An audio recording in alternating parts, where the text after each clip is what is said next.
You may know the story of Moses, who, on his path towards becoming the leader of the Jewish people, encounters an Egyptian taskmaster who is beating an Israelite slave. And Moses kills the Egyptian man, has to flee to Midian, where he meets Jethro, his future father-in-law, where he sees a bush aflame but not consumed, and meets his God, and meets Zipporah, his wife. But you likely don't know the story of the family of that Egyptian man who was killed. According to the Midrash, he had a child with an Israelite woman, Shulamit bat Dibri, of the tribe of Dan. The story surrounding this is full of upset and harshness, abuse of power, and upset that leads to his death. But in this week's Torah portion, the story of his wife, or the apple of his eye, if not his wife, and his son feature prominently. Our portion this week reads, "There came out one whose mother was Israelite and whose father was Egyptian among the Israelites, and a fight broke out in the camp. The son of the Israelite woman pronounced the divine name in blasphemy and was brought to Moses. His mother's name was Shulamit, daughter of Dibri of the tribe of Dan, and he was placed in custody." What was the fight that broke out in the camp? What caused him to blaspheme and to pierce the name of God in a way which is eventually punished by death? Our rabbis in the Midrash write this: "And the son of an Israelite woman came out." From where did he go out? Because the next line say he was in the middle of the camp. Rabbi Chia taught he came out with arguing about family connections. You see, he had gone out to pitch his tent in the camp of the tribe of Dan. But the tribe of Dan turned to him and said, "What claim do you have to pitch your tent with us?" He replied, "Well, I'm from the daughters of the tribe of Dan." Whereupon they turned to him and read to him from the Torah, not yet received, but we'll let that slip.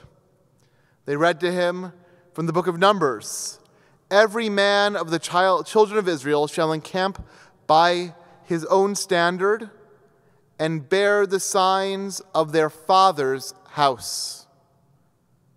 Your father's house, not your mother's.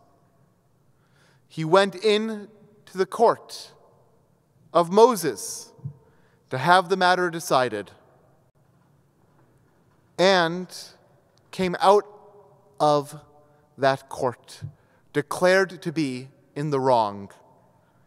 He then stood up with nowhere to place his tent, to find his home amongst his people, and blasphemed the divine name.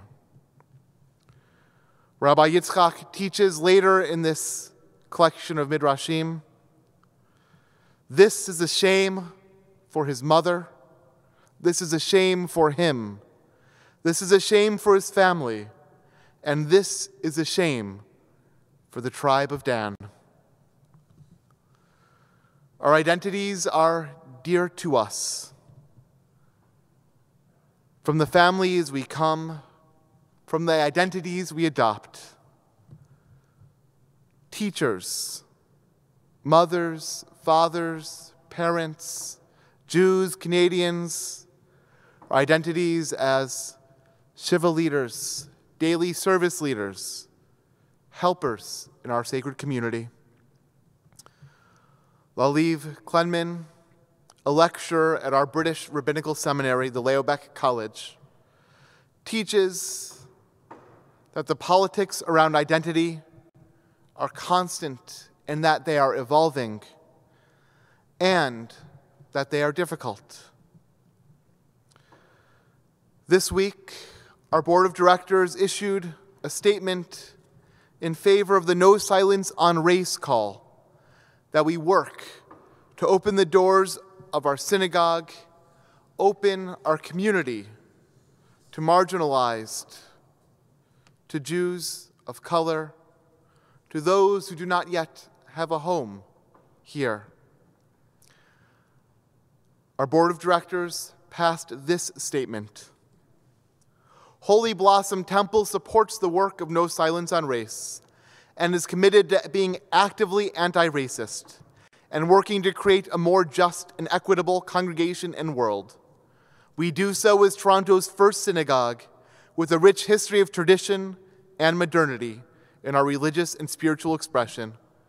In order to honor, respect, and embrace diversity and the breadth of Klal Yisrael, the Jewish people, synagogues must seek ways to meaningfully connect with those amongst us who have felt unwelcome and excluded. We are strengthened when people from diverse Jewish identities and backgrounds are actively included in temple life. Holy Blossom commits to cultivating the leadership of Jews from within diverse backgrounds. We support programs that address a full range of Jewish diasporas and histories, and will encourage and facilitate partnerships and solicit personnel to assist us in making this objective a reality.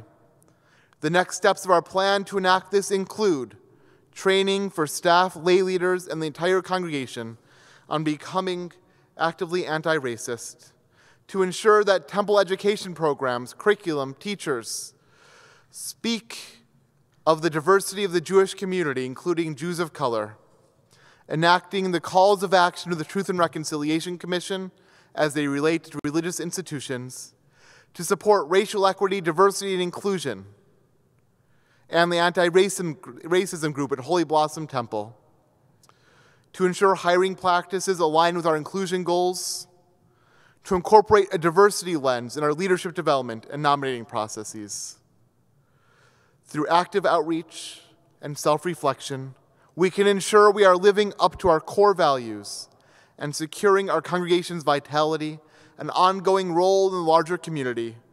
We acknowledge there is much to be done, and we are committed to it.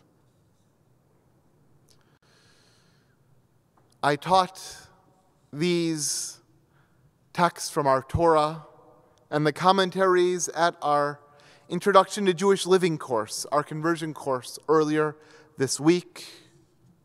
Not the board statement, but the words of Torah. And that class learned that at the end of our story, this Jew, he dies from his lack of inclusion, his lack of feeling he has a home amongst his people.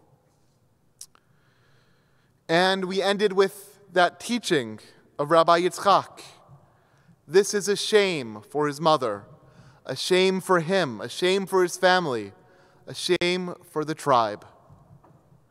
It is a shame on any system of exclusion.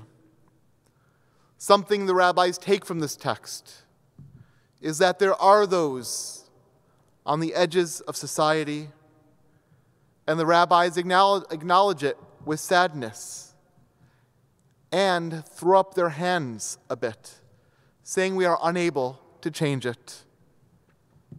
But I don't accept this answer. Holy Blossom Temple does not accept this answer. Holy Blossom Temple can be your home, can be a place where you find acceptance, belonging, we are working to become actively anti-racist, able to see that the children of people from mixed identities, that the child here whose mother is Jewish and father is an Egyptian, could walk in and be welcomed and pitch their tent with us. So come in, join us, make us your home, and come speak with your rabbis. Shabbat Shalom. This week we have many opportunities to connect in our synagogue. Join us on May 3rd for the second of a three-part series with Rabbi Richard Address, A Sacred Journey, Living Longer, Living Better. Join us on May 5th for the Harry and Blanche Posen Memorial Lecture, Continuity, Change, and Contradictions, Israel, Politics, and Society Today. And join our Holy Blossom Chavarot. You will learn more about them tomorrow morning during our Shacharit service. But I know our music group has an amazing program Monday at 10 o'clock, and our Good Books group has over 100 now coming to learn with Cynthia Good. Come learn with us and join our sacred community as we march together towards Shavuot. That marching together is marked by the counting of the Omer on page 138. Hineni muchan mizuman l'kayem mitzvat aseh shel sfirat ha'omer. Here I am now ready and prepared to fulfill the mitzvah of counting the Omer.